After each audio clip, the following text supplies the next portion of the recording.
ต่อจากนี้ในหมวดมหาพุทธมหาพลเป็นลงไม้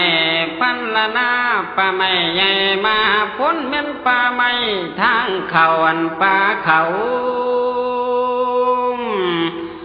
พระมันลุงแต่เจ้าได้จานต่อพระฤาษีได้วอนหลวงมูนี้ให้บอกเที่ยวทางดันจนไปถึง7 ขันหิมวันประเวทอยู่พระฤาษีบอกให้โหยจางแจ้งสู่ประการพระฤาษีกล่าวต้านที่บอกมาฆ่าว่าตอนแต่นี้มีผู้พาเวทระวังขนังล้อมมีแต่จอมเขาขันตันตานั้นเนกนั้นตั้งมื่นตื้อเต็มไปด้วยนั่นงนหินพร้อมไปด้วยหอมห่วยเหวเลือกเรื่องระดับดูดังเป็นทางลำที่นานลงเด่นไม่สัตว์ในไพ่เมื่อยมาที่มีเมื่อยม่อมมังมีนาประหลาดลำที่งูเลื่อยกระเรียบคันมีผีผู้ใหญ่ห่วยรังสารดันเลียนดงไผบ่เคยเที่ยวลงเตียชีว่ามวยติดผู้เขาเป็นห่วยราจนเลียนฟังโองควงฟันมังมาประสงค์ใจนั้นซอกกินดินระยะวางนั้นขาดผู้สัญจรบ่มีคนเที่ยวทางจอดใจเสือนใดมีแต่สาขาไม้กับไผวันมืดหมอกมีนางเครือสอดเกี่ยวเขียวมัวกระดังคำไผเป็นกรรมขามขวนจันสยดหยองมองบ่เห็นสุริโยมืดมนบ่เห็นแจ้งหิมาลงบ่มีแห่งปัตตาพีเส้นซุ่ม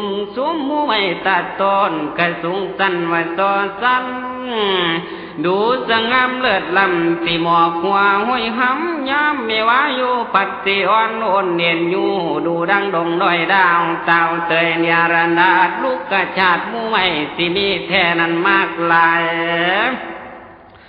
กบกวยเกี่ยวแก้มจริงเครือมันดวงนั้นมีทางหลอดแต่ยืดยาวเข้าเยินเชิญปั๊มเดินลงดันกระสมดอยดวงดอกคันเป็นชิ้นนอดสู่ให้ดูได้บูมาเลี้ยงมุมตรงนั้นที่พออากาศแจ้งเป็นตรงที่ลงเลี้ยงเป็นมาลงงงยิงเงียบดงพนังคานภูมิสถานวันนั้นที่มีกวางหัวปลาหล่อหลวงมาเรียบใจสิกินยามบางกะมองพามเบือ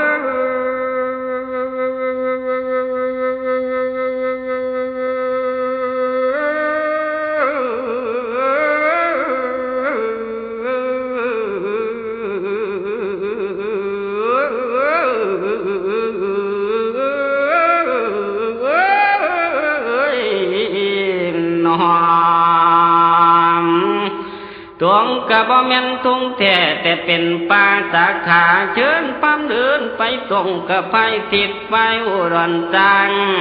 พอเมื่อจุมบนมันหรือสิพอแถลงไข่ตาพร่ำเลยลาไปจากพระฤาษีเท่าเอาพลาพลไม่นั้นยัดใจถุงลายพามใบเอาไม่เท่าลาแล้วกะเล่าเรินโคกกะเป็นโคกเยิ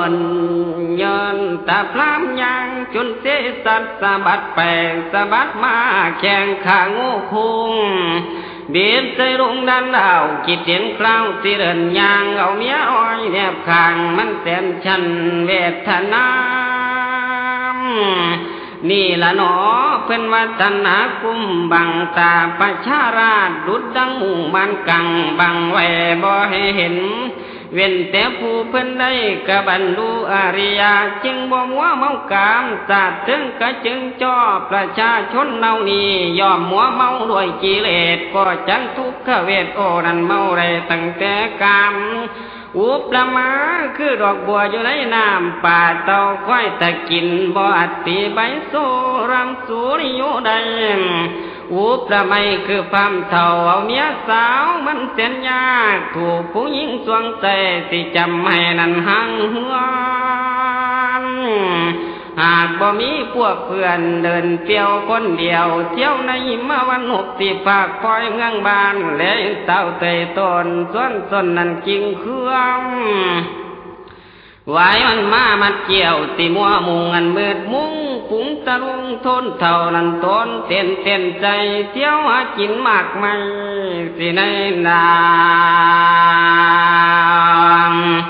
วันดันดู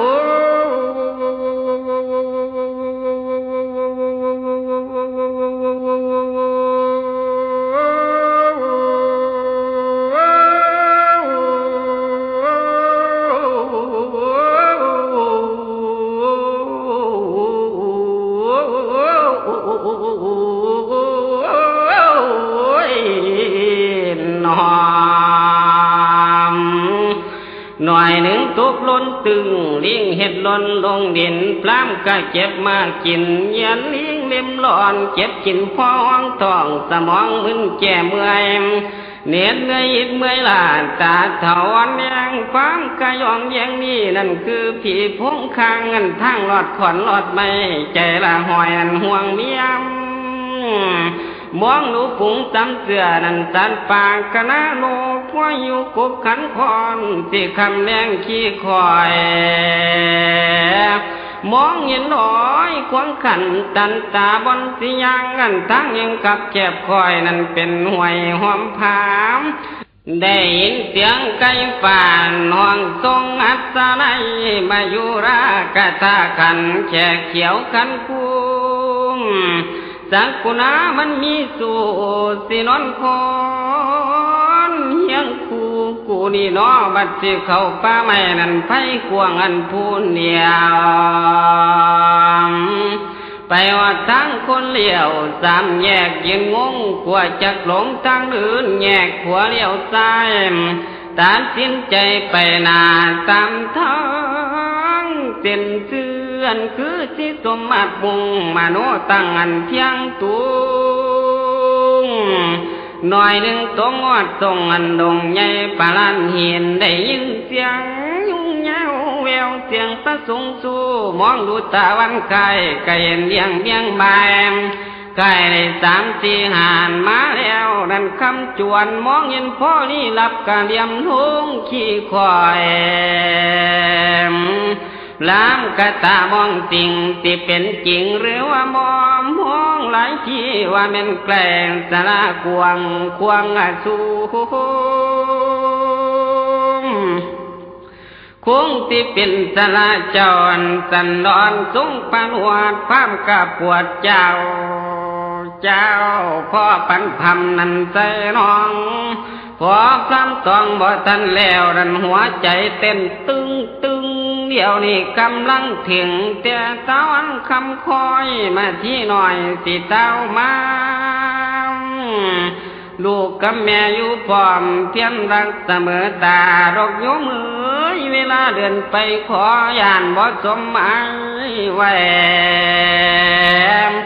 รอจิตใจผู้หญิงนี่นั่นห่วงแหนจิตนีติดในห่วงลูกจีบอดทางลูกได้เสี่ยวให้ดังประสูงในคืนนี้กูควรเศร้าวงกดกระเน่งนอนในทามเพราะว่าแล้วทิมยามวางหมอนนอนอยู่ในคูหานั่นกึ่งหินดัดทำเสียงเพิ่มปั๊มเท่านั้นห้วยมนมันจมหน่อยหนึ่งคนโกเกกพันดังเท่านั้นทั่วภูมิเอาละเนาะคราวนี้ยุติกาไว้ในก่อนมาพูนมี80ประกาถาทวนสิย้อมวานนวลกะยุ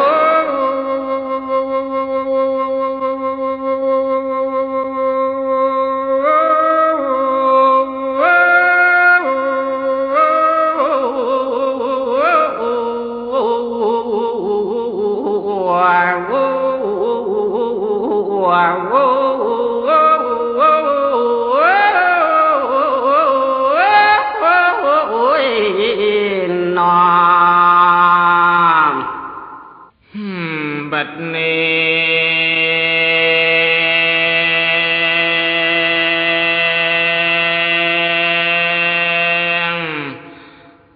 วนแลกเริ่มจะกล่าวเรื่องกุมมารการก้าวถึงนั่งมาสิฟันในภาคพลอยดอกเมืองบาน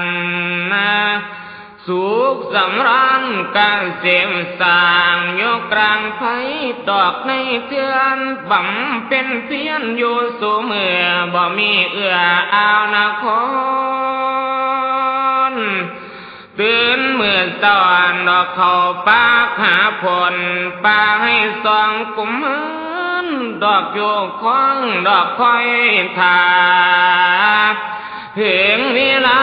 ก็กลับบ้านเอาหัวมันมาปั่นแก่อุปธรรมมิ่งเอา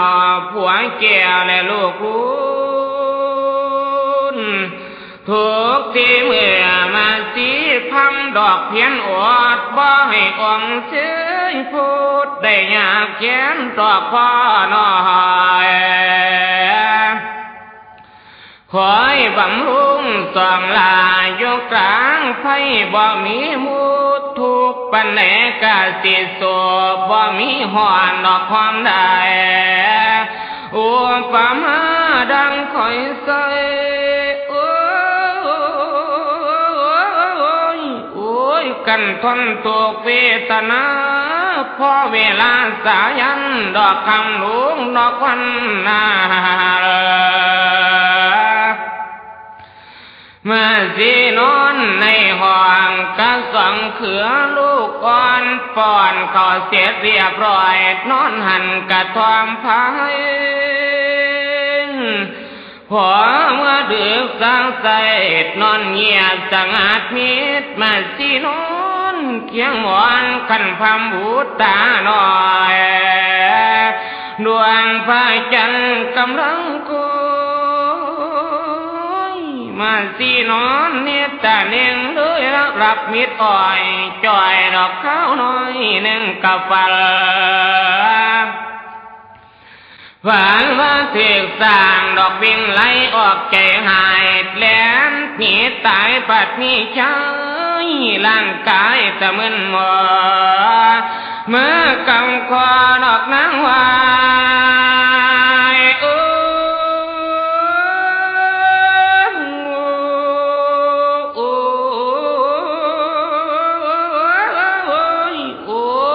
นั่งตัวแก่ในห้องหูเบิ่งกายตนตกหูตาฟันแลแก่ดอกคือ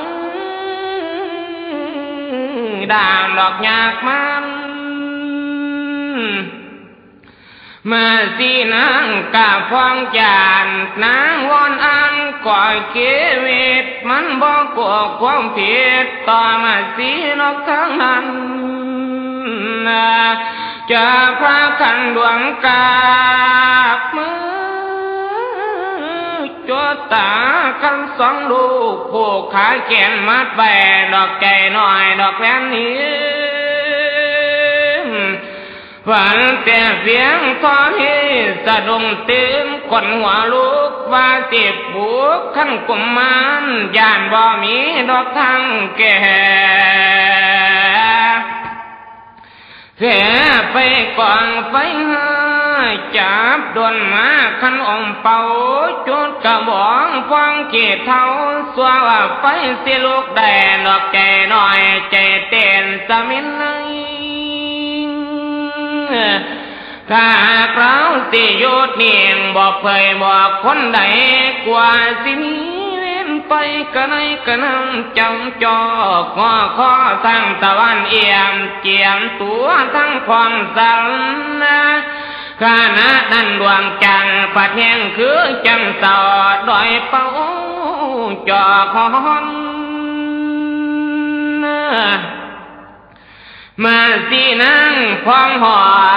นรูมอ่อนกันหยดเอียงตาจำเลี้ยงกันมองดูกันโลกลุ้นกันสองหน่อยกันสิก่อยดอกเอา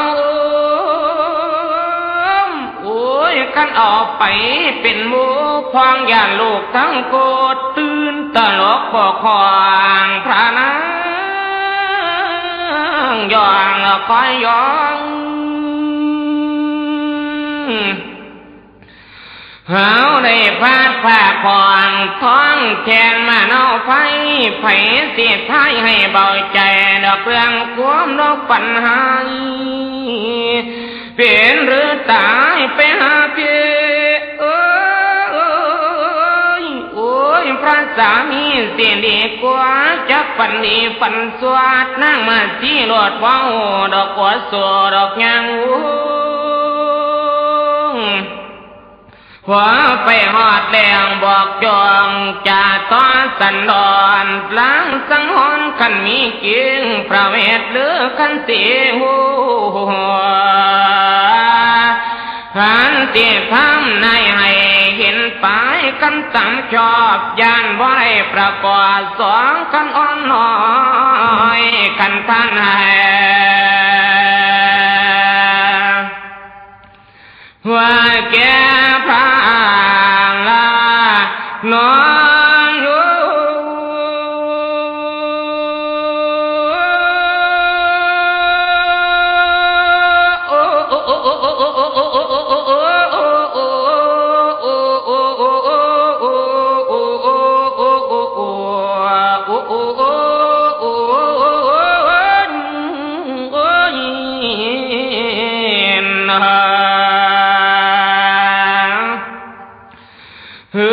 เพิ่นกะว่าบ่มีแนวขาดของมองใจนางกันจากยางเหตุว่านางพาดภาคบานนั้นลำเก่งเจียวปั่นดอกนาง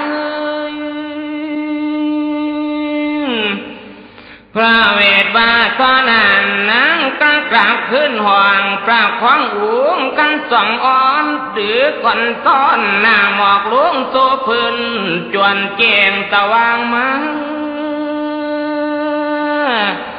เมื่อเสียลูกหลังนาแล้วปลูกอ่อนสังเสียคือกันอาจารย์ให้เต้นนอนและย้ำเศร้าแล้วจึงเอามันตอนที่เหลือหลอแต่มันก้อนเอามาป้อนลูกหน่อยดอกสองหลอในอิ่มหาวน้ำเอาเปียงรูปไหลประโลมรวมกันบุตรตาสุขันเธอประโลมกายขันวตีดอกสงลางหาไม่คันตั้งกันสา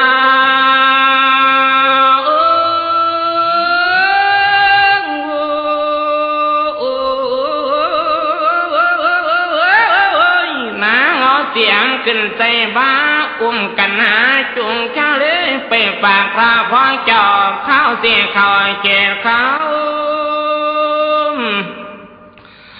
ว่าพี่เอ๋ยนั่งขอฝากลูกตอนดอกซ้อมสัวประเดี๋ยวนั่งตีเจียวกันดงดอนดอกเพื่อพ้นปลาลาไว้ลูกกันหาเจ้าอย่าให้หาทางเอ้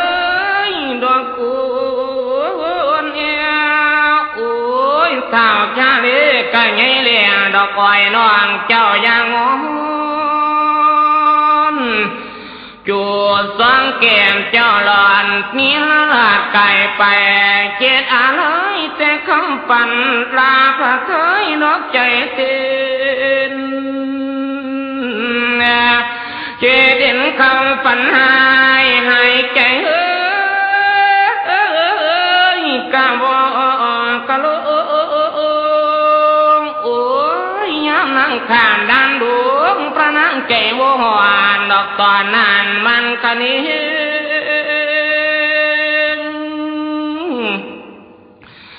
เลี้ยงหาโดมากไม่หามากผลฝลาตาเหลียวห้องดอกขาผลดอกบอนตนดอกเคยได้เมื่อสิไปดอกวันนั้นอาสาจันบ่พอฟานเลยบ่หมันมากแม่บนเคยได้รถบ่มีบ่คือตั้งก้อนเจนดอกมีมากดอกหนาขาทั้งใดบ่เคยอุดตั้งแต่ปางดอกหลังกิน มาดมาเตียงดอกวันนี้โอ้ยกันเต็มตีกันหายากโลกกายจัดมากไม่ดอกหายเสียว่าหลอนรู้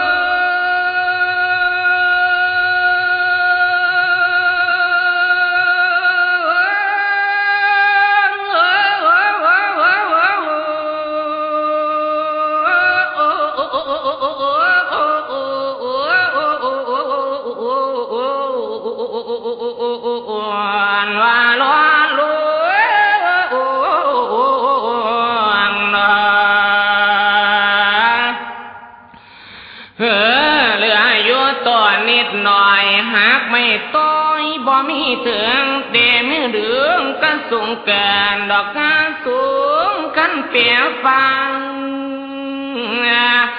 ตาเหลียวมองตีนตำตองต่อตายตีนกะแตกตีนตำต่อน้ำเจียวตีนพระนางรวมดอกคูบน้ำตัวข้ามาเถิมข้ามพนังลาขันหลงเกียรติเกียรติทั้งสองบุตราผู้อยู่คุยดอกทั้งบ้านปานนี้วัวตาลา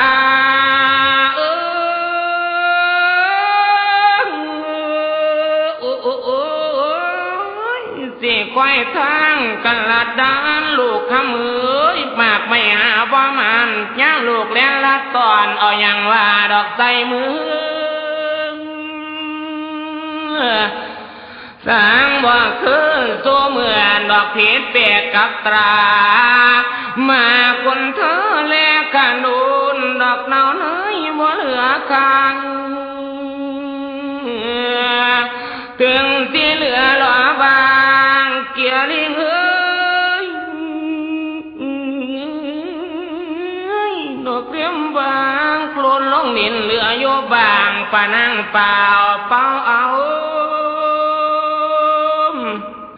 มากเรียบแมวแล้วมากเบาแป้นเป้าบ่คือหลังจากเป็นยังดอกมากินขันโหดไปดอกจนรอมาเฟื่องไฟลำสะทอ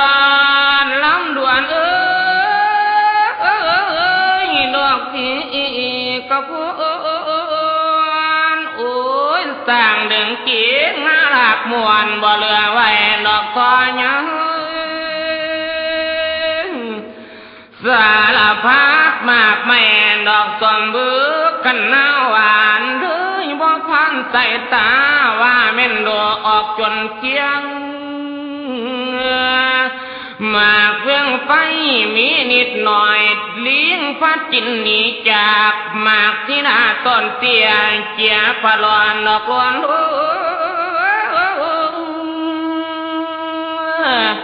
อยู่ในดวงคันด้านนานดอกหายากอาศัยจันเพียกกับปันหลังดอกเที่ยวหาดอกฟ้าใดขึ้นต้นให้ต้อยมากว่าตกลงมือสินค้ากระเลงโอ้ยปีลาแดงเต็มยศตอนดอกเก็บได้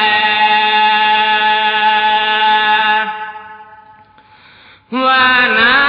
วนายลานอนอยู่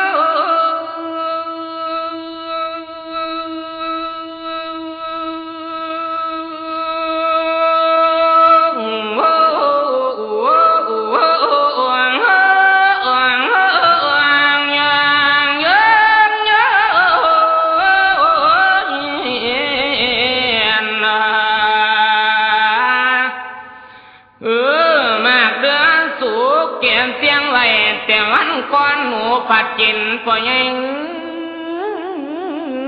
ยินแต่เสียงลิงทนตอกใต้ตูนโยไปป่าในตอนนี้กล่าวถึงพระมานาทองผู้ นถึงมาแวดเข้าไปในเกศความองค์ทานพระเสงขอกันหาจารีได้จะปีทั้งฝาดสองมุตตะลาดเท้าดอกเหี่ยวให้ดอกคำให้สองอ่อนหน่อยอดบ่ได้ให้ห้ำน้ำลางน้ำตาพังดอกลิ้นไหลดอกโยไหลดอกดงดาวขาวได้พลอยเมืองบ้านพอทำเคืนให้ปากแม่เปลี่ยนจังได้ตกแต่หมอมีผ้าสิห่อเคียงผ้ามันตีเกือกเกมลมเท้าเศร้าใหญ่ยังบ่ให้พร้อมเตเลือดไหลเพราะปานน้ำผามบ่กูน่าด้วยสองพ้อยตกยากคิดลำบากหัวจอบมันด่างเอาดอกเมียคืนกันหาว่าป่านนี้มาสิกลับมือบ่เห็นสองบุตรายานเต็มหัวละนะเมียนข้าเมื่อเดือดดาแท้กะทำทานเมียบ่อยู่เมียของเฮาหลอดบ้องอินโดนาเมียมาซื้อว่าสาธุเดื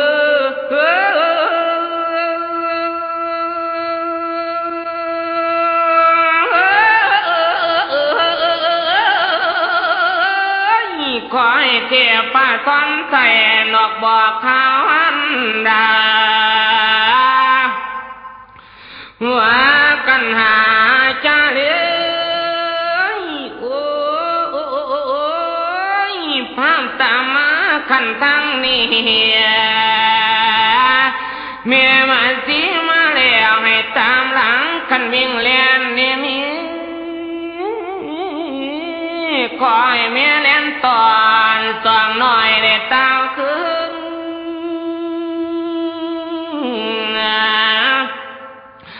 กันหาเหมือนตาเข็นมองเห็นตั้งแต่ฟ้าไก่แต่น้องหาเที่ยวบ่เห็นหน้าเมียมาสิได้ยืนนกกังเกตแข่งแข่งสะเลกาลายภาษาผงสาดอกคำให้ยกไปไหมว่าเป็นมันขันดาไทยตามหลังเอิญเหียกน้ำตาไหลเปียกแก้มขนิ่งบ้านดอกเกาลางขันหากเมียอยู่ยังท่านทอดบ่กินขาดนี่เป็นหยังมันดาผาพ้อยบ่เห็นห่างเวลาฟังตีน้องจาลิงโอ้ยเอ็งแดนเอาอะไรอังไรเสียต่างน้องพรเย็นว่ามันเฮียงต่างแก่ลาดแก่ไทยจูงไปอยู่มีปานดอกแก่ดึงถึงเฮาว่าข้าเมื่อพร่ำผ้าดันบูดอ้วงกันหมุนป่าสองโดดเดียดกันเมื่อยลาบ่เห็นหน้าฮัลเมียตัวลานอนอยู่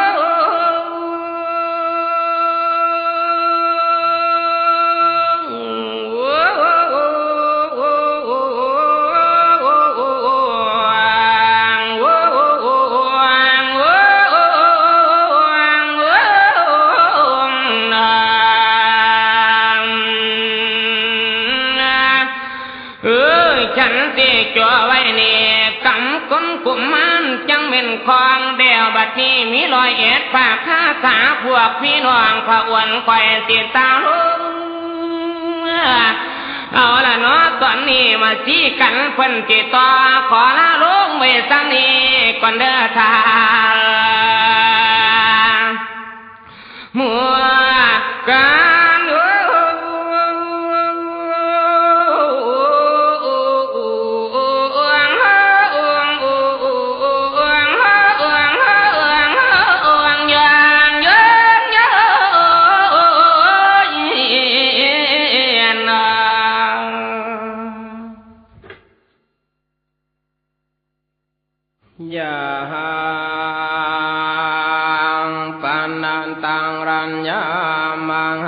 รทวิงอุณเทตาวามพระมานันสังอภิยังปุนเตโสทินเนสุยาวามพระมโลกามอังกังโกลังหันลังชันตังอังโหสิยังสัมพันยุตยานังอันวามพระญาณสัพพัญยุตัญญาณดวงใดโพธิสันเตงเองอันพระโพธิสันเจ้าทั้งหลายปานเทอันตัมพังกอมเพึงปรารถนาเอาวันตังสัมพันยุตยานังยังพญาสัพพัญยุตัญญาณดวงเวนเสนโพรสานทาวุวันดุรานสัมปุริสันทางลายยังมังควงอันว่างหนทางอันนิ่งเองกายานุอันคงเคยเที่ยวเอละกาลปันตัวอันเป็นหนทางเดียวบอกว่าสองตามคางเฮ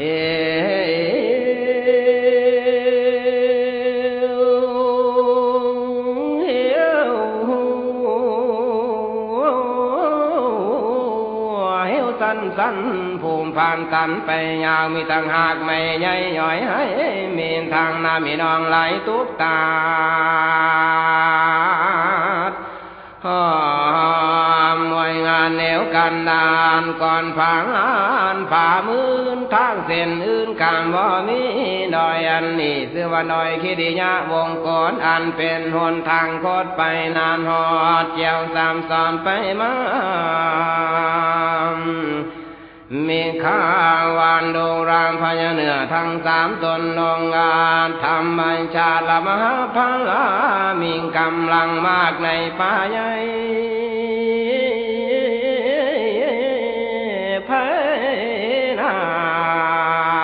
มผ่านตันโลงหนทางลานเจ้าทางหลายจงมาเป็นพี่อายและพี่ชายแห่งข้าเท่าวันเถิดตอนนี้นานก้าวถึงนางมาสีพายไพหนา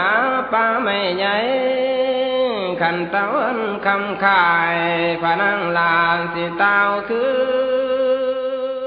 พอนางมาห่อนหองเขาหัวมนเป็นหอมพอแต่มาห่อนหองเขาหน่อยแปลกใจด้วยว่าเทวดาดาวได้แปลงกายกับเพศฤทธิ์เดชกากระทำให้สู่ซึ่งตนหนึ่งทำตัวให้ได้แปลงเป็นเสือโคร่งขยงแล่นเต้นตันไว้ปองทางตัวหนึ่งแปลงเป็นเสือเหลืองตัวขนาดโผดผ่านเต้นกระตันไว้ปองทางตัวหนึ่งแปลงเป็นเสือราชสีห์สัตว์ใหญ่จังว่าตั้งปองไว้ดอกทั้งหน้าห่มผ้าอันว่ากันเลยน้อยขันมาเห็นกะยานสั่นคิงสะบันแข็งกระด้างยังบ่เปลี่ยน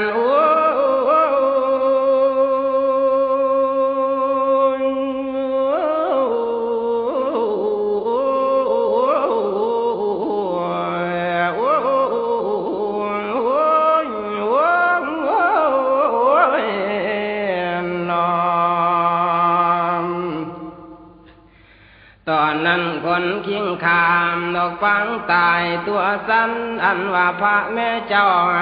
เนื้อเจ้าลาลุง จิตนางจิตหน่วงลางก็น้อยอ่อนสองสีคือกันนาชาลีที่อยู่ของคอยถามนางจึงปองกะตามันไว้ได้วิงวอนกุมกามว่าสาธุ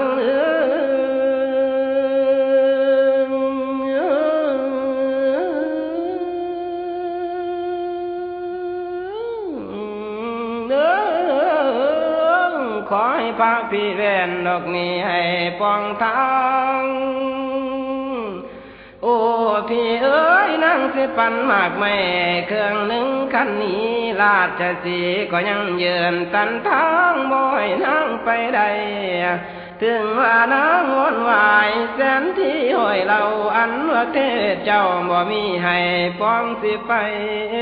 จนตะวังคำขายเอียงบายจวนสิทุกสามสัตว์เดินวนวกในหลีกหนีไปแล้วมันสิแจวปันเนื้อจางเดินตามทางรีบเร่งเกรงว่าลูกตัวเองสิคล้องคอยอยู่ทาราเอาเศร้าระทุมหาบกระเสือแลนหลอมดอกมุมป่าถึงศาลาของบุตรตาสิมาลัดอยู่วางทางกระจ่างจอยงอยาสุ่มละงมเอินเดินลงมาเข้มป่าชาลีเอ๋ย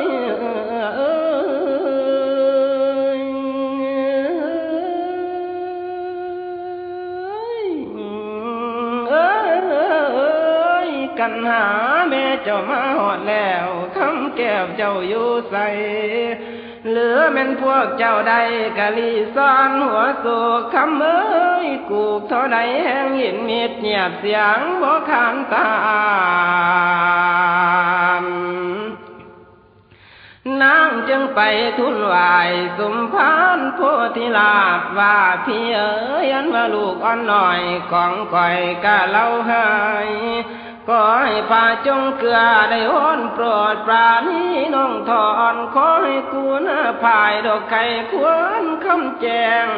อันว่ากุมมาหน่อยทั้งสองสุนค่าพี่เอ๋ยเป็นเหตุด้วยอันใดแท้ให้ดูแต่นั้นโพธิสัตว์เจ้าบ่มีจ่าตั้นปากสงบอยู่นิ่งบ่มีเอื้อเจ้าเอาฟัง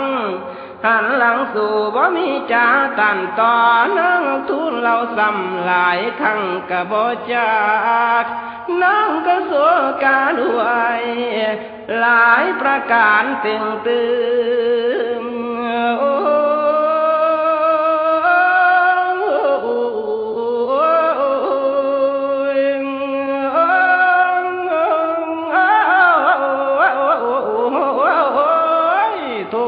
ป้าในคอยกันเกลือนกระหาย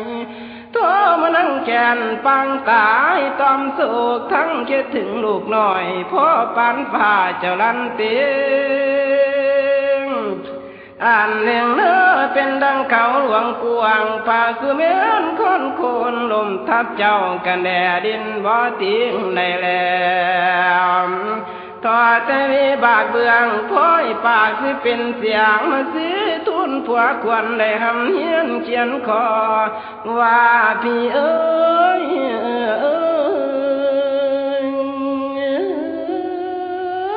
ข้าสิมรณะเมียนเป็นผีเสียจากพระองค์แล้วคันบ่เห็นลูกน้อยพานางน้องส่วนสิตายโอ้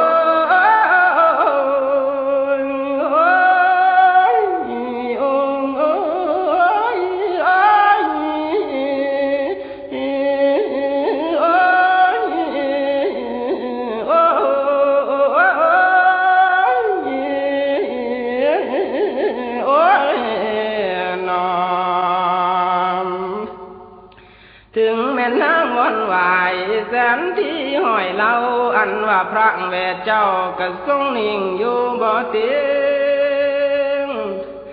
นางจึงเฝ้ากะวิ่งแลนน้ำห้อยดูตามสาพังน้องกะซ้อนดูได้ดูนางกะบูนำมนต์เข้าคำเต้ เตียนนั่งต่ำต้อยตองทั้งห้องว่าลูกมาเจ้าอย่าได้โยสาเลียบฟ้าสิกาดคำ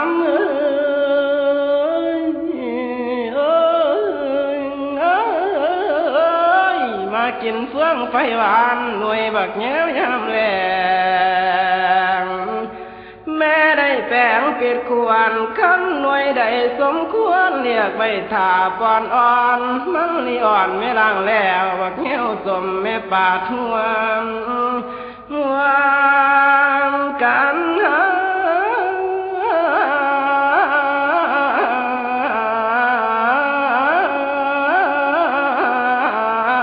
แม่นี่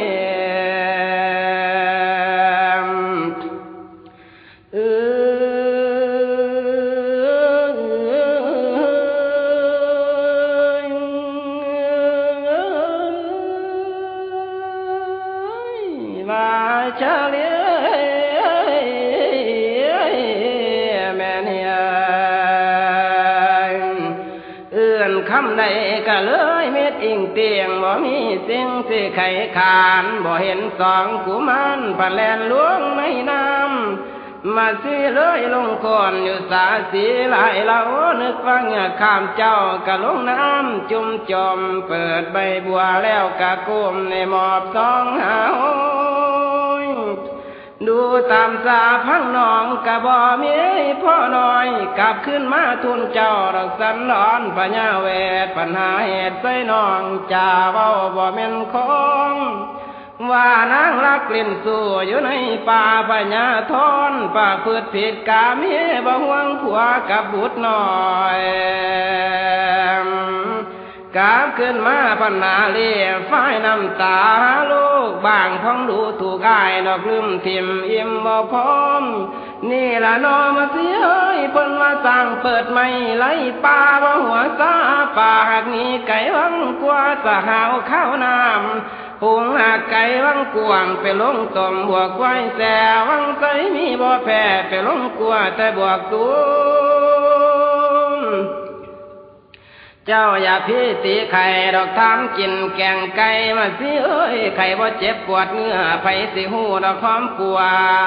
ข้าแม่นหาปัวให้มาสินางคนใหม่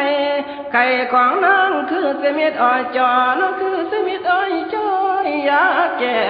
บ่เอาเลยน้องพระเวทว่าเท่านั้นก็เสยอยู่ว่ามีจ่ามาสิเวทนาอกดังสิตีอกมอยว่าพี่เอ้ย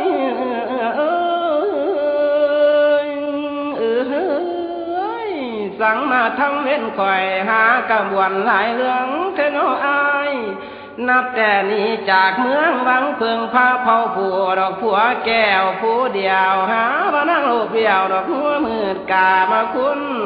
ถ้าหากเป็นคำจริงจึงคอยฝันข้อเมียนนางหักมาเพียงเลี้ยงพระองค์ทั้งลูกถ้าทำบ่ถูกต้องเชิญตอนจงประหารสิเอาหัวห้องไม่ยอมผิดสารภาพโอ้พี่เอ้ยขนังทำถูกต้องพระนางน้องจงเจริญโอ้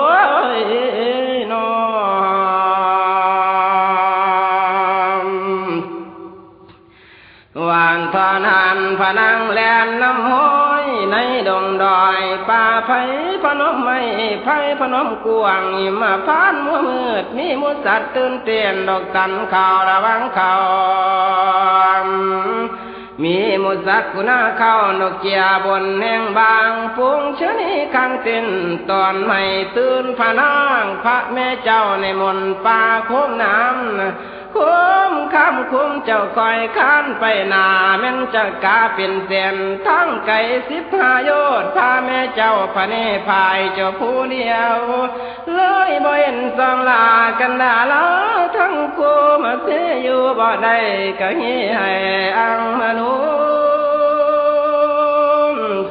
โอ้ยซุ่มสู้เจ้าผู้พวนดอกหวายแม่นี่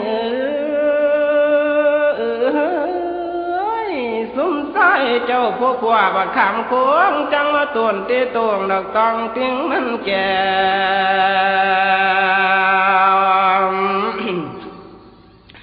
แนวใดแม่ได้หามาแล้วทั้งมันแก้วและมันเผือกว่าสิมาแจกน้อยนกปันให้ทอกันอย่าพากันไปเล่นเฮือนนินซ้ายมันสิเก่าสีละเศร้ากันหาหน่อยค่าบ่เพียงตอนนั้นเห็นว่าบ่ได้เรื่องก็ขึ้นสู่อาสมกลับไปทูลพระพี่สันดรเจ้าปรากฏเลยบ่จ่าเว้าอันใดจากอย่างจังว่านั่งหน้าตามขานใดก็บ่จ่าแต่นั้นกำสูญเสียงตามันสีมัวมืดมาแล้วเหตุขันหิ้งลูกน้อยก็เลยลมเจ้าเท้าลุงเลยสลบล้มลมเจ้าเป็นลมเท้าดาวดินลงดินเดวลมพุ่มดอกไม้มาสิลา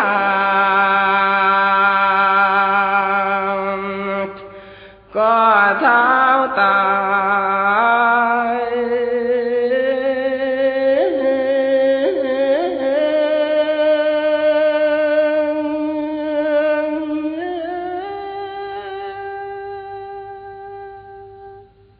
เมื่อนี้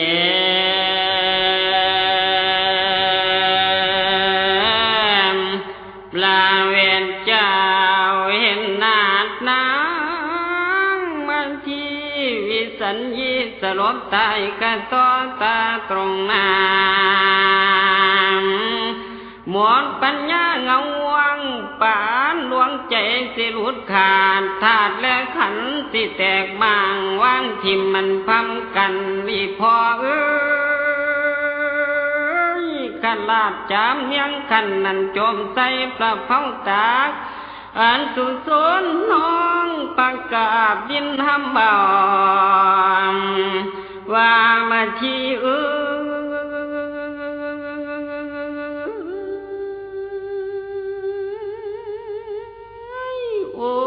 ยมาสั่งเป็นแต่น้อยเจ้ากับเมียแพงของทีละอยู่นำกันดีๆตายจากชายจังสิบ่มีสองป้องสิไข่ตายกะตายอยู่ป่าไม้อันดงใหญ่บ่เห็นหนนางลูกสองคนกะนี้ไกลนั่นเฮ็ดจังได้หือลาภาวนาปีสิสั่งต้องอับปลางหน่อยเนี่ยนางโลกนี้ทุกมุมแก่หาผู้ที่จังเจ้าก็ตายแล้วเกิดมาแสนพันปีหรือป่าอยากพันพบและศพเห็นยังบ่มีเรือเด่นสิทอนน้องข้างไทยพาเดินไปพนมเสือนเพื่อรอยต่อยตำเจ้าบ่จมพอคำน้ำติดตามบ่อนตอนเครื่องห่อนกะบ่คือปากจมว่าน้องเอ๋ยให้เจ้าตื่นมื่นตาลูกสองลาพี่คันไปกับเพื่อผลไฟซอยอันแต่นั้นปากกับไปดูหน่อยคำคิงยังอุ่นนักนุ่นเนื้อนางนองดังมอนตายพาจึงใบเอาน้ำในคันที่มาอมพลปลุกลุกขึ้นมาที่หน่อยกระเต้าคืนอันมาที่คืนมาแล้วสัตย์ดีคือเก่าดอกโยมเอ้ยพระเวทเจ้าสิทำขวัญม้วนมูสิสู่ขวัญนางมาที่ปล่อยให้โศกเศร้าอันน้อยเจ้าพอกะยุมมีอย่างน้อของใจขันมักเบ่งทั้งคู่ผู้ที่เย็บแจ้วให้สิหาแท้ตั้งแต่ใส่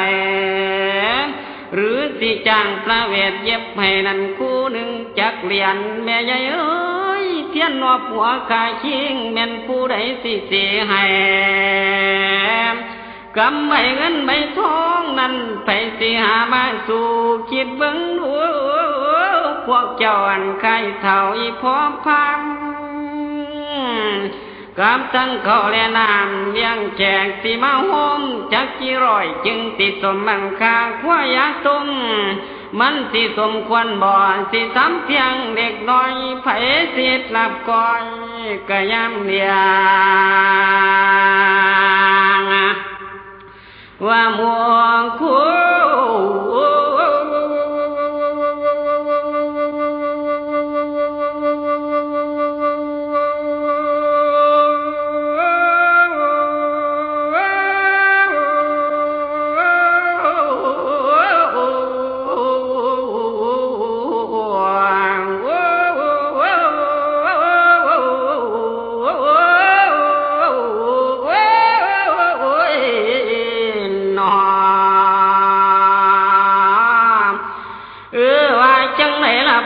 ตาและแม่สอนผู้นั่งอยู่แถวหลังไปยินดีนำฉันสิสู่ขวัญมาสิลามออกคนสิบทานคนหาท่านไว้อย่าได้อยู่รกยงเอ้ยขันของบ่คมคู่มันหนักสู้บ่ได้เสียหน้าเจ้าหมู่คนณบัดนี้ทุกคนมาในงานบริการเรียบร้อยเสร็จแล้วสิสู่ขวัญพอเมื่อจบความตวนปั๊มกะเราปะลงมือถือตำรามาดูตั้งนาโมตามจบกะคุมลีลาทวนพอสมควรก็เลยได้มาใช้สิทธิ์ตินเดชเสกสามจุมข้าลูกตาลปั๊มเท่าสิสู่ขวัญวันสี่มือนี้เป็นมือสันวันดีที่งามมนตันสองศอกกันนี้แม่นศอกไม่จันขันนันนี้แม่นขันไม่แก้วปุ่นนาตกแต่งแล้วพ่อฟามย่อมาลามดาวดาหมอนทุ่งยางสิ้นผ้าสร้างไม้มามีนามมากันบางแก้วปุ่นนาตกแต่งแล้วปัจจุบันสามประสันมีทุกสิ่งต่างมามีหัวคู่